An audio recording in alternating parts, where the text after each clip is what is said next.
जय हिंद साथियों। लग चुकी है तलब मंजिल को पाने की, अब खुद को आग में झोंक देंगे। ठोकरें कहती हैं मारा जाएगा, पर मेरे हौसले कहते हैं देख लेंगे। आप सबका स्वागत है अपने YouTube चैनल पे। दोस्त, आज का वीडियो रहेगा हमारा CSF ड्राइवर और जो DCP जो आपकी नई वैकेंसी आई हुई है ना, उसके बारे में रहेगा। उसके बारे में क्या बताएंगे, आपको ये बताएंगे कि इसकी सिलेक्शन प्रोसेस क्या होता है, स्टार्टिंग से लेकर एंड तक चलेंगे, है ना। सबसे पहला काम तो आपका ये होगा कि आपको सबसे पहले तो इसको फॉर्म को अप्लाई करना है, ठीक है। इसके लिए जो जो योग्यता आपसे मांगी गई है, वो योग्यता आपके पास होनी चाहिए। इसके बाद क्या होता है, आपका पहला होगा आपका फिजिकल। सबसे पहले आपका फिजिकल होगा। फिजिकल में क्या क्या होगा आपका दोस्त, फिजिकल में दोस्त आपका होगा 800 मीटर की रनिंग आपसे करवाई जाएगी 3 मिनट 15 सेकंड में, ठीक है। तो ये आपको रनिंग पास करनी पड़ेगी। इसके बाद होगी आपकी लॉन्ग जंप। 11 फीट की लॉन्ग जंप होगी। नॉर्मल होती है 11 फीट, ज़्यादा हाई नहीं होती है, क्योंकि आपने देखा होगा दिल्ली पुलिस में 14 फुट तक करवाते हैं कांस्टेबल में, और ड्राइवर में 12 फुट तक करवाते हैं। हाँ, तो इसके अलावा क्या है आपका, मैं ये कह रहा था, आपके लॉन्ग जंप 11 फीट होगी 6 में, और उसके बाद आपकी होगी 3 फीट 6 इंच आपकी हाई जंप होगी। और आपको इन दोनों के लिए 3 3 चांस आपको दिए जाएंगे। अगर आपका पहले चांस में क्लियर नहीं होता है तो दूसरा चांस मिलेगा, तीसरा चांस मिलेगा। अगर आप तीनों चांस में फेल होते हो तो आप बाहर कर दी जाओगे।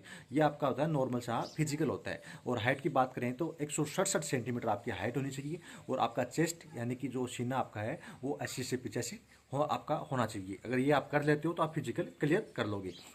इसके बाद में बात करते हैं हम, इसके बाद क्या होगा। इसके बाद दोस्त आपका होगा ट्रेड टेस्ट। ट्रेड टेस्ट होगा। और तो कई दोस्तों का कमेंट रहता है, ये बार बार पूछते हैं सर कौन से आपके व्हीकल मिलेंगे। दोस्त, CISF में क्या होता है, CISF ऑल इंडिया आपकी पैरामिलिट्री फोर्स है, ऑल इंडिया में डिप्लॉयड है। तो जहाँ आपका सेंटर आएगा ना, उस सेंटर में जो गाड़ियाँ उपलब्ध रहती हैं, उस सेंटर में जो गाड़ियाँ आपकी उपलब्ध रहती हैं वही गाड़ियाँ आपको दी जाती हैं। ये तो है नहीं कि पूरे सेंटर में सेम गाड़ियाँ रहेंगी, वहाँ पे सेम गाड़ियाँ आपको कभी नहीं मिलेंगी। बस आप डिपेंड करेगा आपका कौन सा सेंटर है। और अगर आपको वो जानकारी चाहिए तो आपका कोई रिलेटेड या आपका जो जान पहचान का अगर वहाँ से उस यूनिट में पहले से पोस्टेड है तो वो आपको बता सकता है कि यहाँ पे ये गाड़ियाँ हैं। 2 दिन पहले आप पता लग जाता है ये गाड़ियाँ ग्राउंड में पहुँच चुकी हैं, तो ये गाड़ियाँ आपको मिलने वाली हैं। इतना ध्यान रखना आपको, ठीक है। इसके बाद आपको जो ट्रेड टेस्ट होगा आपका, उन व्हीकल पे आपका ट्रेड टेस्ट आपका लिया जाएगा। अगर आप ट्रेड टेस्ट पास कर लेते हो तो आपके चांस बन जाते हैं 60% सिलेक्शन होने के। क्योंकि दोस्त, आपका एग्जाम से पहले इसका ट्रेड टेस्ट ही हार्ड होता है, क्योंकि एग्जाम तो आप तब पास करोगे ना, तब आप ट्रेड टेस्ट पास कर लोगे। तो मेन इसमें ये होता है, फिजिकल भी नॉर्मल होता है, लेकिन आपको ट्रेड आपको पास करना पड़ेगा, तब अगले स्टेप पे आप जा पाओगे। तो पहली स्टेप आपकी होगी फिजिकल की, दूसरी स्टेप आपकी होगी ट्रेड की। अगर आपने ट्रेड भी क्लियर कर लिया, एक तो आपकी LMV और एक HMV, दोनों गाड़ियाँ चलाएंगे आपसे, ठीक है।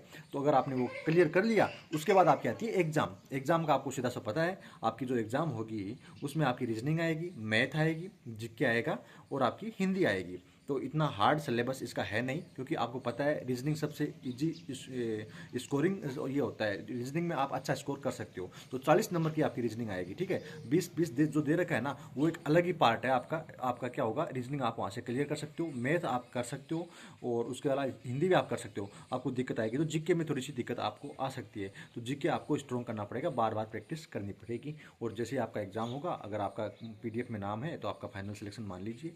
तो थैंक यू। जय हिंद जय भारत। आपको निरंतर मेहनत करना है, कंटिन्यू बने रहना है अपनी किताबों के साथ, सिलेक्शन जरूर होगा। ये आपका सिलेक्शन प्रोसेस इसका रहेगा। इसके अलावा अगर आपका कोई डाउट हो तो आप कमेंट करना, आपका आंसर देने की जरूर कोशिश करूंगा। Thank you. जय हिंद जय भारत सभी भाइयों को।